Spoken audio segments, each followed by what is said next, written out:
पाठ 12 सुदामा चरित्र के भाग 2 का अध्ययन करेंगी। वह पुलकनी वह उठी मिलनी, वह आदर की बात, वह पटवनी गोपाल की कछु न जानी जात। घर घर कर ओढ़त फिरे तनक दही के काज, कहा भयो जो अब भयो हरि को राज समाज।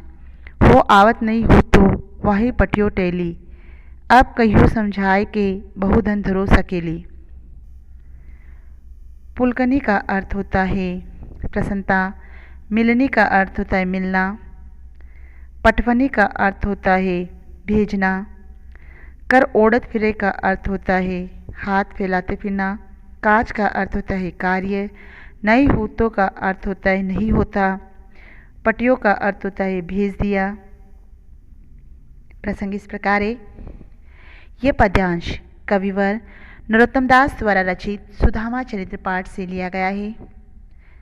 द्वारकाधीश श्री कृष्ण ने अपने मित्र सुदामा को खूब आदर सत्कार के साथ अपने यहाँ रखा। जब उन्होंने घर जाने की आज्ञा मांगी तो श्री कृष्ण ने प्रत्यक्ष रूप में कुछ न देकर विदा कर दिया। सुदामा इस विषय में सोचने लगे, उसी का वर्णन यहाँ किया गया है। व्याख्या इस प्रकार है। वह पुलकनी वह उठी मिलनी, वह आदर की बात। सुदामा सोचने लगे कि श्री कृष्ण का इस प्रकार का आदर पूर्वक सिंहासन से उठकर मेरे पास आना, प्रेम से गले लगाना, सम्मान पूर्वक सिंहासन पर बैठाकर पैर धोना, सब कुछ कितना अच्छा था। वह पटवनी गोपाल की कुछ न जानी जात। पर श्री कृष्ण ने विदा करते समय मुझे कुछ भी नहीं दिया। श्री कृष्ण की लीलाओं का या ऐसे व्यवहार को लेकर कुछ नहीं कहा जा सकता है। घर घर कर ओढ़त फिरे तनक दही के काज। सुदामा मार्ग में घर जाते समय सोचते हैं कि अरे ये तो वही श्री कृष्ण है जो थोड़े से दही के लिए घर घर हाथ पसारते फिरते थे। कहा भयो जो अब भयो हरि को राज समाज। क्या हो गया यदि वे अब राज समाज के अधिकारी हो गए हैं। वो आवत नहीं हो तो वाही पटियो टेली। यदि मेरी पत्नी मुझे ज़बरदस्ती नहीं भेजती तो मैं यहाँ नहीं आता। अर्थात वे अपनी पत्नी पर गुस्सा उतारते हुए कहते हैं, अब कहियो समझाए के बहुधन धरो सकेली।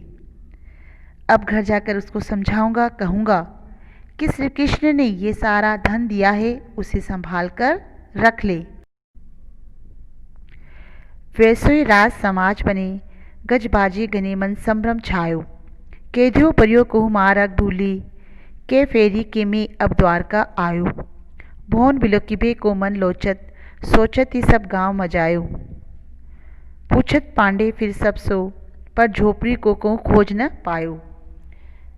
वैसोई का अर्थ होता है उसी तरह, गजबाजी का अर्थ होता है हाथी और घोड़े, छायो का अर्थ होता है भर जाना, फेरिको का अर्थ होता है वापस आकर, भोन का अर्थ होता है महल, बिलोकिबे का अर्थ होता है देखने के लिए, लोचत का अर्थ होता है ललचाते हुए, मझायो का अर्थ होता है खूब खोजा, पांडे का अर्थ होता है ब्राह्मण सुदामा। प्रसंग इस प्रकार है। यह पद्यांश कवि नरोत्तम दास द्वारा रचित सुदामा चरित्र पाठ से लिया गया है। सुदामा अपनी नगरी लौट आए, परंतु वह तो श्री कृष्ण की कृपा से द्वारकापुरी की तरह सुदामापुरी बन गई। यहाँ सुदामा को अपनी झोपड़ी नहीं मिल रही है। व्याख्या इस प्रकार है। वैसो ही राज समाज बने, गजबाजी गने मन संभ्रम छायो। द्वारका से खाली हाथ लौटे सुदामा अपनी नगरी में आकर संदेह की स्थिति में पड़ गए। यहाँ भी द्वारका जैसे राज समाज हैं, अनेक हाथी और घोड़े हैं। इस स्थिति को देखकर वे भ्रम में पड़कर सोचते हैं, केधो परियो को मारक भूली, के फेरी के में अब द्वारका आयो। मैं कहीं रास्ता भूलकर दोबारा द्वारकापुरी में तो नहीं आ गया। मन बिलोकिबे के मन लोचत, सोचत ही सब गांव मझायो। सुदामा का मन घर देखने के लिए ललायित हो रहा था, उत्सुक हो रहा था। ये सोचते सोचते सारा गांव ही छान मारा। पूछत पांडे फिरे सब सो, पर झोपड़ी को कहूँ खोज न पायो। सभी से अपनी झोपड़ी के विषय में पूछते हैं, परंतु कुछ भी पता नहीं चला। महादानी श्री कृष्ण की लीला को बेचारा सुदामा समझ नहीं सका। कह वह टूटी सी छानी हती, कहन कंचन के अबधाम सुहावत, कहे पग में पन्हे न हती, कहन ले गजराजों ठाड़े महावत। भूमि कठोर पे रात कटे, कहन कोमल सेज पे नींद न आवत, कहे जरूतो नहीं कोदो सवान, प्रभु के प्रताप ते दाग न भावत।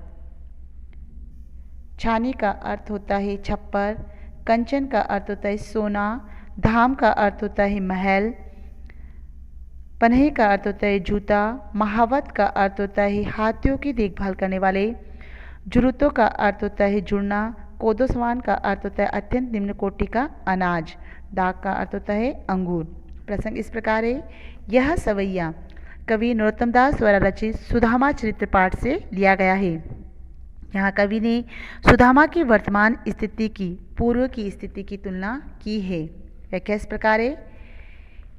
कह वह टूटी सी छानी हती, कहन कंचन के अबधाम सुहावत।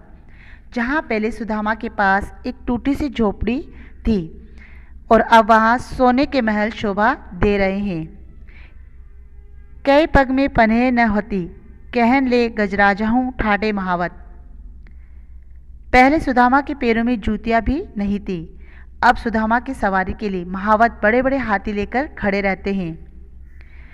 भूमि कठोर पे रात कटे, कहन कोमल सेज पे नींद न आवत। पहले कठोर भूमि पर उन्हें रात व्यतीत करनी पड़ती थी, किंतु अब इतने वैभव संपन्न हो गए कि अब उन्हें कोमल सेज पर नींद नहीं आती है। कह जरूरतों नहीं के दो सवा, प्रभु के प्रताप ते दाग न भावत। पहले जहाँ वे मोटे अनाज की जंगली चावल के लिए तरसते थे और वहाँ अब श्री कृष्ण ने उनको इतना वैभव दिया कि उन्हें किशमिश जैसे खाद्य पदार्थ भी नहीं भाते हैं, अर्थात अच्छे नहीं लगते हैं।